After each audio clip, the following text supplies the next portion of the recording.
Hi, I'm Christina. And I'm Randy. Are you ready for an adventure? Come see our journey today at the Nethercutt Museum located in Sylmar, California. Subscribe, comments, and a thumbs up are always welcome on this channel. Using Los Angeles as a reference point, we head north about 25 miles or 35 minutes to the town of Sylmar, California. Located in an industrial area is the hidden gem of museums for the Los Angeles area. The Nethercutt Museum is where we will specifically be walking over to the Nethercutt Collection, which is on the opposite side of the street. The Nethercutt Museum is free of charge to visit, while the Nethercutt Collection requires a tour for a cost of $10 each. To see the Nethercutt Collection, it requires an advanced reservation, and I will leave the phone number and the website that you can make the reservation at on the description for this video. The Nethercutt Collection is antique, vintage black iron, and classic automobiles displayed in a beautiful setting together with the finest assemblage of mechanical musical instruments, which will be demonstrated on the tour. The grand finale of the tour is the mighty Wurlitzer theater pipe organ. The entrance to the collection building is by tour guide only. Gathering for the tour. Children must be 10 years or older. Ask that you please turn it off or put it on vibrate. Nothing in this building is roped off. We want you to get very close to the cars and the musical instruments without physically coming into contact in any way. That does include not touching the tires, the horns, the fenders, leaning on the cars, and of course the musical instruments. Take all the photographs you can, folks. All we ask in return is that you give credit to those photographs, that you're at the Nethercutt Collection. Let them know that we're back open, okay? Restrooms and water around the corner that direction. And at 10 o'clock, I'll ring the bell on the fire truck, and that's your cue to come join me right back here. Come on in, have fun looking around. This is JB and Dorothy Nethercutt. JB is the co-founder of Merrill Norman Cosmetics. JB started collecting cars in 1956. He passed away in 2004 at the age of 91. The cosmetic business and the museum are currently owned by Jack and Helen Nethercutt, and they are proudly carrying on the work that JB and Dorothy began. Besides the cosmetic business, they continue to restore museum-quality cars and entering and winning them in contests in which their stunning cars appear. Here's a 1928 Ford.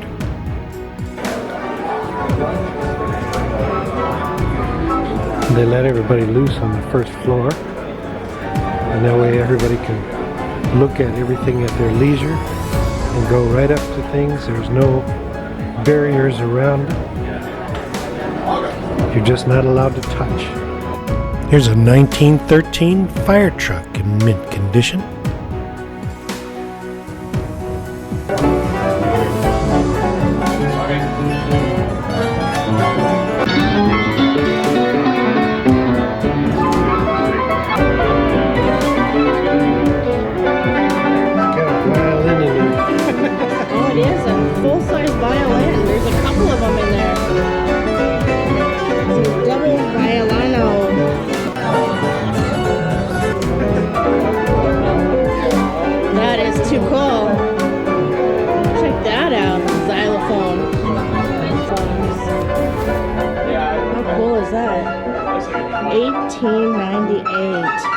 Mint condition. There are no selfie sticks, monopods, tripods, or gimbals allowed, so we are stuck holding our cameras by hand. Also, there is no backpacks or food available. A water bottle is okay, but you must have it in a sealed container. One wall in the basement area is covered with display cases that have a complete collection of Hummel figurines, Lenox figurines, Fabergé figures, and eggs, Yadro figurines. Merrill Norman Cosmetics is a privately held, family-owned company by the Nethercutt Richards family. The corporate headquarters is located in Los Angeles, California, and the company is a member of the Personal Care Products Council. The company sells its products online and through its own retail franchise studios, nearly all of which are independently owned. The primary manufacturing plant and distribution center is located in Westchester, California, in Los Angeles, and is connected to the corporate headquarters. In 1971, a secondary plant was opened in Sylmar, California, which produces the containers and packaging for its products. They also have a forward distribution center in Memphis, Tennessee for its East Coast studio interests. David Winter cameos. All these little houses. They're all numbered. Village. What is it? Musical organette. Yeah, check that out.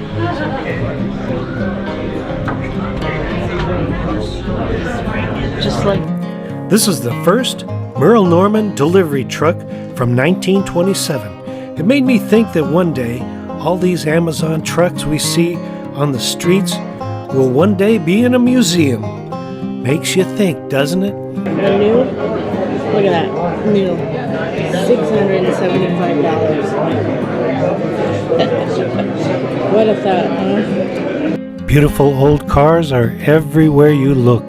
Here's a 1932 Cadillac Deluxe Sports Coupe. The Nethercutt Collection is a multi-storied museum founded by J.B. Nethercutt in 1971. It contains a prestigious auto collection of over 250 cars, and the collection is widely regarded as one of the greatest in all of the world.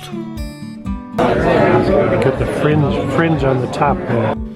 Jay Leno is known to borrow cars from the collection to feature on his car show entitled Jay Leno's Garage. Now we got into this and I discovered that I have forgotten extra batteries, so I'm sure that we won't make it all the way through the tour. I have never seen so many fine mechanical musical instruments. Watches. So my job here is to find these pieces for the family. I'm the one that restores them, rebuilds them, maintains them, and then I get the pleasure of playing them for you when you come to see us. Cosmetics. So if you're curious what made all of this possible, it was cosmetics. Thank you, ladies. He says vanity. Who made them that way? Yeah, that's right. Even during the Depression, women felt the need to look beautiful for their man. So they give up their food before they give up their cosmetics. Whose fault is that? Okay, we're not heckling me this early in the tour. Maybe later on. Okay, the collection has a theme, and that theme is functional fine art. In other words, everything here works. Every car does have gas, water, and oil, and the keys are in the ignition, and don't get any ideas. They are serviced and driven at least once a year. Every one of them is taken out, driven around the public streets, and we also get the ones that are capable onto the 210 freeway. They were designed for speed, not all of them, of course. We actually got the Duesenberg SJ up to 110 on the freeway. Duesenberg invented supercharged engines, folks. That was Duesenberg's invention. So 0 to 4 and 104 alone was Duesenberg's claim to fame. The clocks and watches here all keep time, and the musical instruments, they all play. So lots to show you. Because of the cold weather, we are going to stay the inside route, which does involve stairs. If you choose not to use the stairs, our elevator is across the room that direction. Do not to use the elevator on your own. Security will stop you. So make sure that Robert is in the elevator at all times with you. Now, I've seen quite a few. Gentlemen, if any of you have keys, ropes, lanyards, chains, strings, anything hanging off your waist, they must be removed. The fenders on these old cars are the same height as our waist, and they will scratch. Ladies, turn your handbags towards your body so the metal is away from the cars. And of course, be very careful with zippers. We're in winter wear, rings, jewelry, anything that might come in contact. Nothing is roped off here, folks. We want you to get close, okay? You're only in the garage. You want to start your adventure into the collection? Yeah. Follow me this way. Quality into the center of the room, folks. Cannot explain how grand it is coming into this room. Oh my gosh, look at the chandeliers, cars. Wow. That's all I can say. It just kind of takes your breath away. Look at that.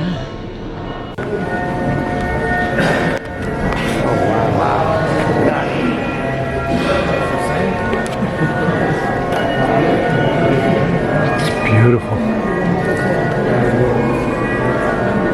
It's a beautiful building. Chandeliers. This is the real deal museum here. Come join me over here, folks.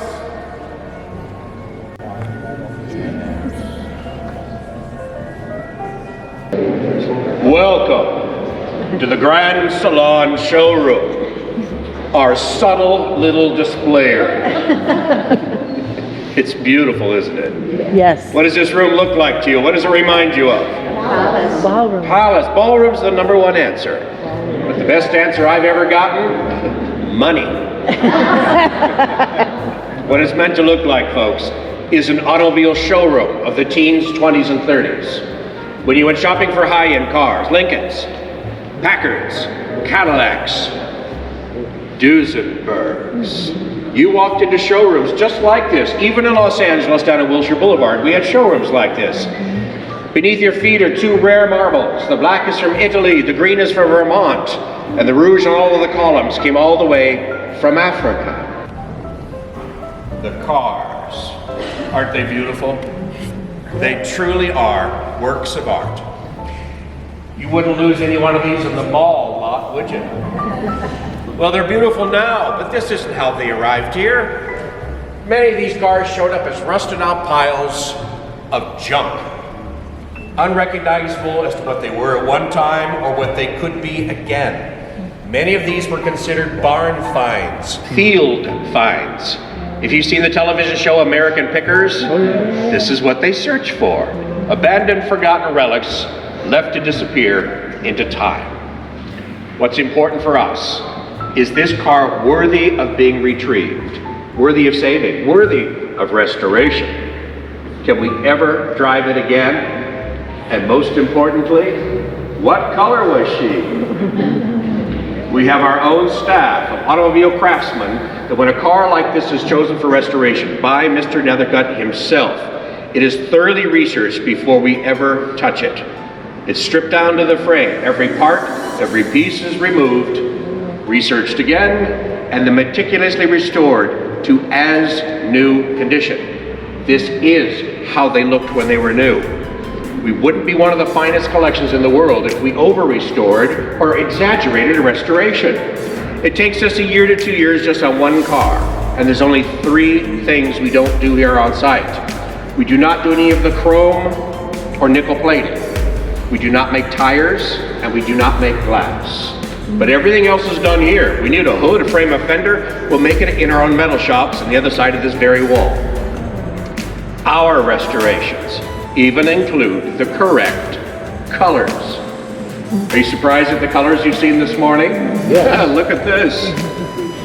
Most people assumed, including myself, years ago, that these old cars were probably black or dark. But there's 2 really good reasons why. The first, black and white movies. Black and white photography. Any one of these cars would look black or gray. Now, car guys and gals, and I know there's a lot of you here, help me out. What was Henry Ford's favorite expression? Any color you want, as long as it's black. There you go. You can have any color you want, as long as it's black. But you know why Ford chose the color black? It was cheap. Dries quickly. No. Yes. Say it again. It dries quickly. It dries faster. It still does today. There's something in the chemical makeup and pigment with the black and the lacquers that sets and cures faster than any other color. And it was less expensive, not cheaper. Henry Ford was just one man, one company, Between 1895 and 1947, in the United States alone, get ready, there were 4,774 makes of cars back. And one of the ways they were able to stand out and compete? Color. These are all historically correct colors. And yes, metallics were available then as well. And after almost 2 years of back-breaking restoration, here she is now. One and the same automobile. 1934, 12-cylinder Sport Phaeton Packard. But we compete with them all over the country. At the moment, our Duesenberg SJ, the one we got up to 110, is at Jay Leno's garage because he's filming another one of his episodes using our 20 grand. And on occasion, we do take these cars out for lunch. It really is a lot of fun. You cannot imagine the look on her face at Del Taco when I pulled through the drive-thru. And I'm not kidding. We actually did it to honestly say we got it one time. I'll be around if you have any questions. Welcome to our collection. It's the very first car that they had in the collection. This is the Bugatti. Most expensive car in the collection.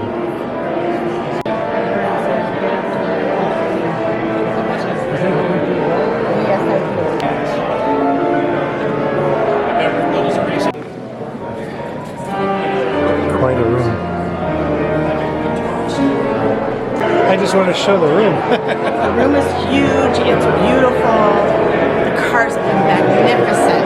I don't know how much it'll pick up without the mic. Hey, We're here. that's right. Gives you an idea of the room.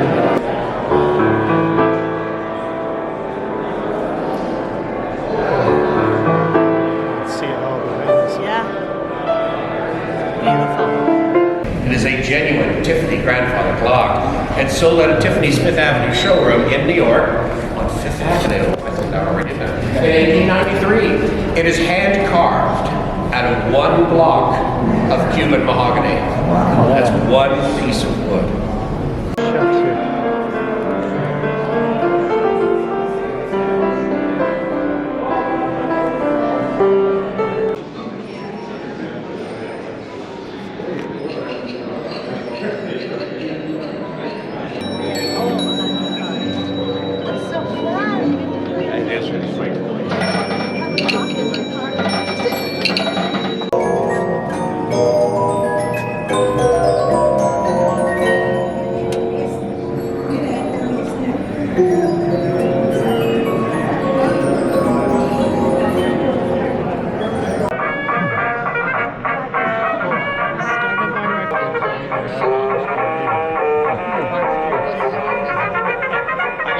To see this metal sculpture.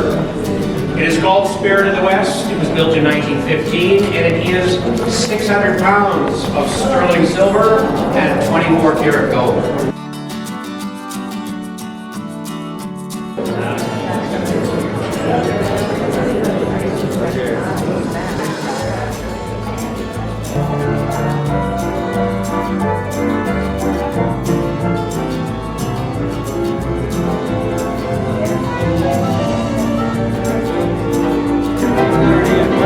This is the music room.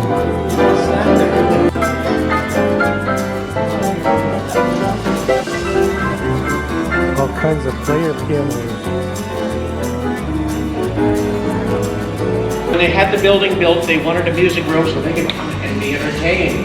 And so it worked. They also like having people over for dinner. So Anthony Heinsbergen, our renowned architect, created the building, and he also recreated a Louis XV dining room. It is an exact recreation, and everything you see in it is real. Real gold, all of that is real. Now as you look around, I'm going to play a lot of music for you. You've heard from two reproducing pianos, you've heard from a Nickelodeon player instrument at the top of the stairs, you've heard from mechanical instruments and a gramophone. But there's one type of instrument we've not yet exposed you to, and they're surrounding you, all the way around the room. Every one of these cabinets is a self-contained orchestra. They're called orchestrions. Orchestrions date from 1800 to around 1940, and they were built primarily in Germany and Belgium, and they stayed there. So we didn't have these exactly here in the United States. Do keep in mind, folks, these are machines. There's only one thing that powers them. One thing. Air. It's all done with air. Really? Organ pipes are like whistles. They have to be blown. Positive air. Piano keys have to fall. Something has to draw them down. Suction, vacuum, negative air. So in each one of these machines are bellows, like an accordion. When the bellows open, suction. When the bellows close, pressure. So every time they open and close, they're creating the air power to power the machine. That's it, folks. It's air.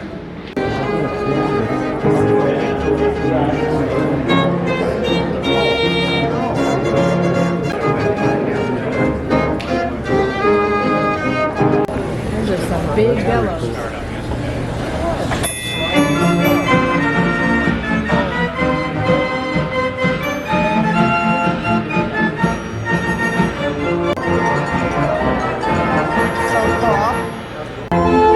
This one, there's only one in the world, and this is it.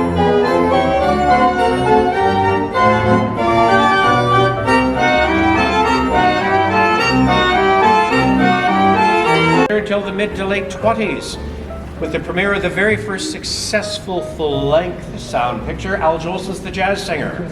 But prior to that breakthrough, the sounds and the music were live. Real musicians sat in those very dark, very smoky, sometimes very cramped movie theaters and hand played movie after movie, night after night, decade after decade. Wurlitzer theater pipe organ. It's a genuine American musical instrument.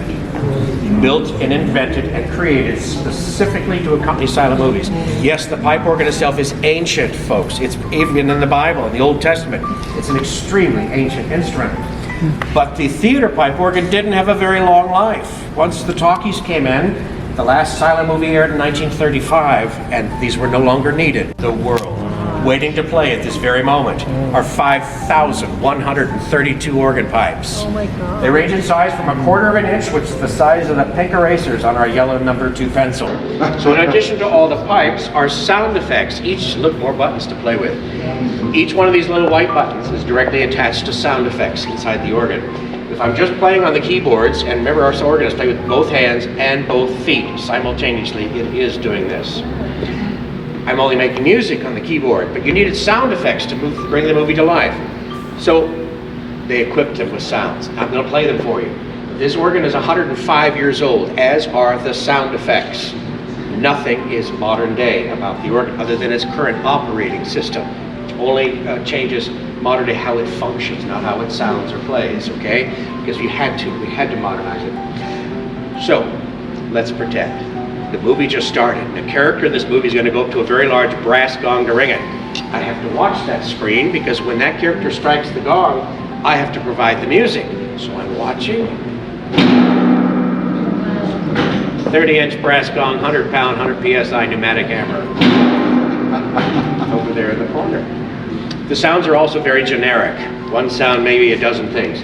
Would you like to hear a steamboat whistle? Would you like to hear a toy train?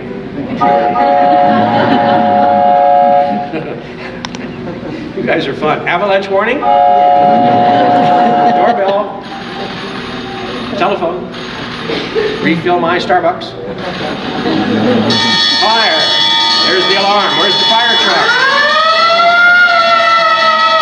That's real. Thunder. Now here's a fun bit of trivia. When this organ was built in 1918, folks, still the majority of the rural world had never seen an automobile. The first time they ever saw one was on a movie screen, but they still didn't know what they sounded like. So guess what these organs had? It was the most popular sound on the organ because they got to hear what the car sounded like as well. Isn't that fun? We had wind and rain. It worked.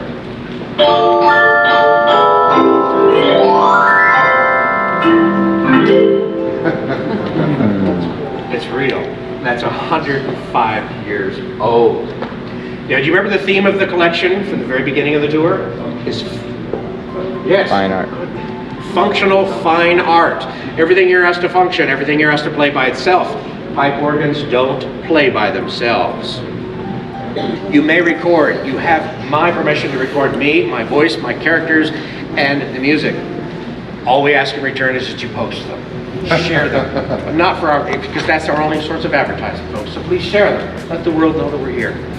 And now, ladies and gentlemen, we very proudly present the mighty Wurlitzer Theater Pipe Organ. Enjoy her performance. That's great.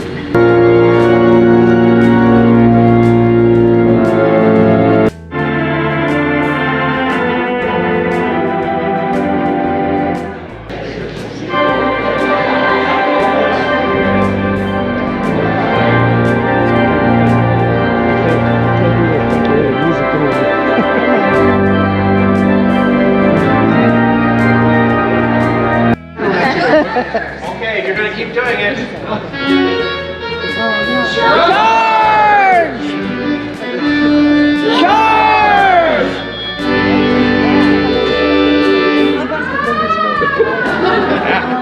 Okay, if you enjoyed, you guys really, I hate to see you leave. You guys had a lot of fun. If you liked what you just heard, we do have live concerts in here. We have live concerts on the organ, the piano and the organ together, and we do silent movies in here.